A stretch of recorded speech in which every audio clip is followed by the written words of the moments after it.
taong nakaraan, hindi nga natuloy ang 50 million investment share na para sana sa kumpanya ni Mr. Johnny Velasquez mula sa kapatid nito dahil sa kanilang ginawa. Kaya naman, umalis na lamang itong si Janet sa kanilang mansyon.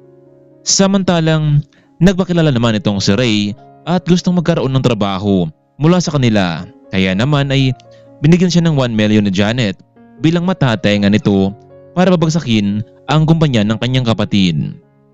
Laking gulat naman itong si Nicole sa kanyang nakitang Lamborghini na sumundo kay Jo Marie sa kanilang bahay. Kaya naman laking gulat niya kung sino talaga ang taong ito sa kanyang harapan ngayon. Dad, Ma'am, pwede ko ba kayo makausap kung ano ang tunay na estado ng negosyo iyang si Janet Velasquez? O bakit iho? Mukhang interesado ka sa mga Velasquez clan. Oo Dad, isa sa kanila kasi ay nagustuhan ko. Nakita ko sa kanya ang hinahanap ko sa isang babae. Tsaka mahilig din siya sa negosyo. Jo Marie, iho, naalala na namin ng daddy mo, si Mr. Robert Velasquez, isa sa mga kumukuha ng car supply noon sa atin. Ayon sa background check, meron siyang 3 anak. Si Johnny Velasquez na anak sa labas, si Janet Velasquez at ang isa pa nitong kapatid. Pero ilang taon na ang nakalipas anak mula noong pumanaw ito sa isang car accident. At ngayon, ang kanyang mga anak na pala ang nagpatuloy sa kanyang negosyo. Mami, yang si Mr. Johnny Velasquez meron siyang nag-isang anak na si Nicole. Siyang babaeng nagustuhan ko. Pero gusto kong malaman ang estado ng negosyo nito si Janet Velasquez. Hindi ko masikmura ang kanyang ugali. Minamaliit niya ang kanyang kapatid at pamangkin. Jo Marie, kung si Janet ang pag-uusapan natin, nakabase siya sa abroad ang kanyang mga negosyo pero tayo pa rin ang supplier niya sa mga sasakyan. This month, meron tayong i-release na mga bagong sasakyan sa kanya na nagkakalaga ng 1 billion. Alam mo namang tayo ang isa sa mga manufacturer ng sasakyan sa buong mundo. Heto nga at laging nagpa-follow up ang sekretary ni Janet kung kailan natin i-release ang mga sasakyan.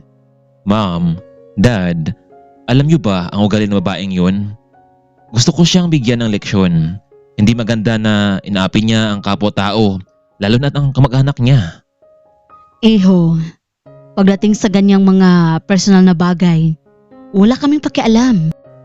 Iho, pera lang naman ang kailangan natin sa kanila sa bawat transaksyon. Pero kung gusto mong bigyan ng leksyon si Janet Velasquez, hindi naman siya kawalan sa atin ng negosyo eh. Maraming mga opportunity ang pumapasok ngayon sa negosyo natin. Ikaw ang bahala, Jo Marie. Kaya pala hindi maganda ang mood mo ngayon. Sige na, matulog ka na. Dahil nakita mo na ang babaeng gusto mo, gusto naming makilala namin siya ng personal. Sige Dad, Ma'am. Sa sunod na mga araw, dadalhin ko siya dito. Paano ba yan? Hindi ka na papasok bilang car mechanic? Nakita mo na ang hinahanap mo? Ma'am, Dad, pero bago ako umalis doon, bibigyan ko muna ng leksyon yung isa kong katrabaho doon. Sobrang masama na ugali niya. Laging inaangkin ang mga hindi dapat sa kanya. Ikaw ang bahala, Jo Marie. Para naman makasal ka na sa fiancé mo. Okay Dad, Ma'am, good night.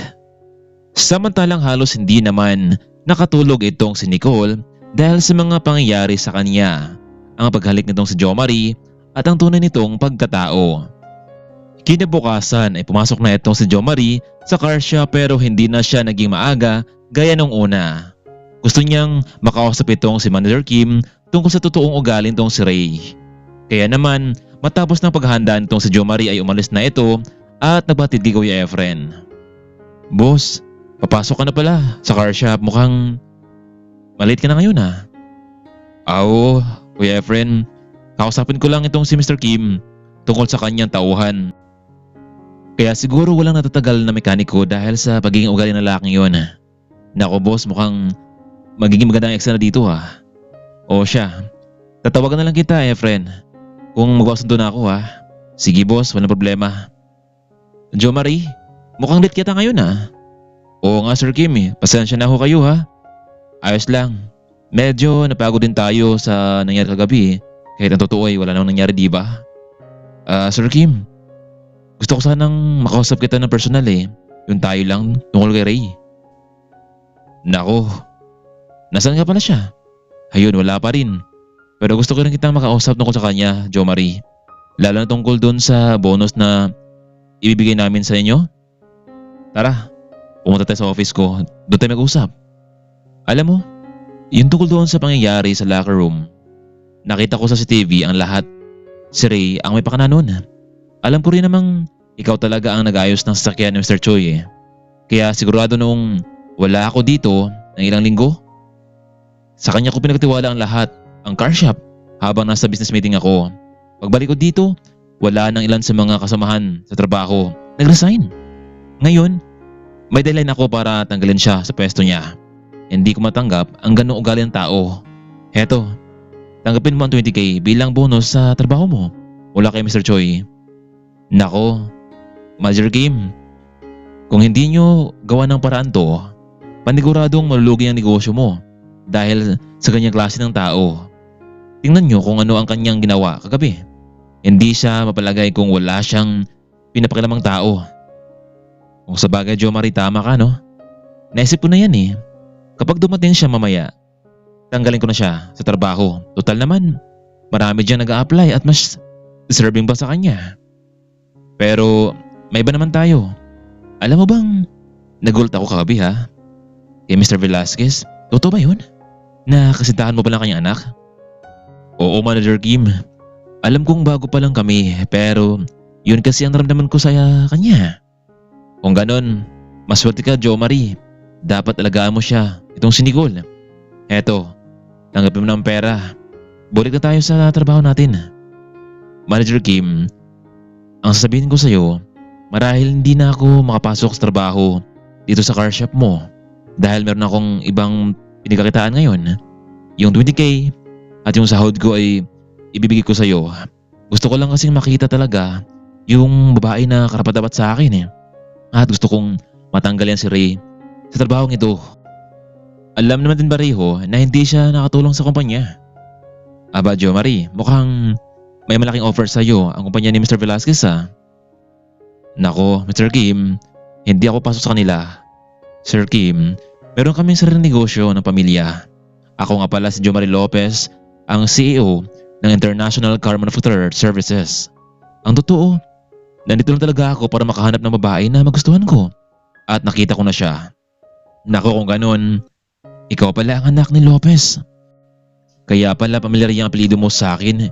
Hindi ko naisip yun ha. Kung ganun Mr. Lopez, pwede pala ako makadiscount kapag bumili ako ng bagong sasakyan sa inyo. Kayo pala ang supplier sa buong mundo eh. Why not Mr. Kim? Pwedeng pwede. Oh, nandito na pala si Ray eh. Kausapin ko muna siya ha. Sandali lang. O Ray, pwede ba tayo mag-usap? Manager Kim, kung tungkol sa naging late ako, pasensya na. Medyo napasarap lang ang tulog ko. Alam mo Ray, itong mga araw napapansin kong napabayaan mo na ang trabaho mo sa car shop. Alam ko na si Jo Marie ang totoong nag-ayos ng sasakyan ni Mr. Choi at ni Mr. Velasquez at hindi ikaw talaga. Pangalawa, ikaw ang naglagay ng mga tools sa locker nitong si Jo Marie para siya ang pagbintangan mo. Huwag ka nang mag-denied pa sa akin dahil kitang-kita sa kamera ang ginawa mo. Kaya mula sa araw na ito, binibigyan kita ng karapatan para makahanap ng bagong trabaho. Ayaw ko nang magkaroon ng isang empleyado na ahas sa kumpanya. Maraming mas deserving pa sa'yo. Maliwanag ba? Ang mabuti mong gawin, umalis ka na ngayon. Mr. Kim, okay fine. Hindi ako tututol sa mga napagpasyahan mo. Sino kaya magtatagal dito sa sobrang baba ng sweldo? Ray, umalis ka na. Wala kang madadala dito palabas dahil maski ang mga gamit mo ay galing sa kumpanya. So, nagsubong pala sa'yo itong lalaking yan no? Yan si Jo Marie. Isa pa yan. Magaling pumili ng sa kasintahan no? Pero ang tanong, nagkatuluyan kaya sila sa oras na mabagsak ang kumpanya ng mga Velasquez? Ha? Sige, total naman wala kayong kwenta sa akin dahil mas malaki pa ang kinikita ko sa bagong trabaho ko kaysa laging sunod-sunuran sa inyo. Tuluyan na ngang umalis itong si Ray na kahit isa ay wala siyang nadala mula sa kumpanya. Mr. Kim, huwag kayong malala dahil magbibigay ako ng mga ilang tauhan ko para pumasok dito at ang sigurado akong magaling sila. Nako, maraming salamat Mr. Lopez sa kontribusyon nyo dito sa kumpanya. Hindi naman nabigo itong si Mr. Kim. Nagkaroon siya ng mga magaling na empleyado na may dekalidad na trabaho. Hello? Jo Marie, pwede ka bang pumunta dito sa office namin? Kailangan lang kitang makausap. Bakit Nicole? Ano nangyari? Sige, pupunta ako dyan. Hindi ba kagabi nag-announce naman si Daddy na maayos na ang kumpanya namin kahit walang tulong mula kay Tita Janet. This morning, nagulat na lang kami kasi bumaba ang marketing ng kumpanya namin at ilan sa mga investor ay nagsiatrasan. Ano? Paano? Sino ang may gagawa nito? Wala na kaming ibang pinagbibintangan kundi si Tita Janet. Malaki talaga ang galit niya sa amin ni Dad. Maraming umatras na mga buyers. Kung magpapatuloy ito, paniguradong hihina ang kumpanya at babagsak ang kumpanya namin.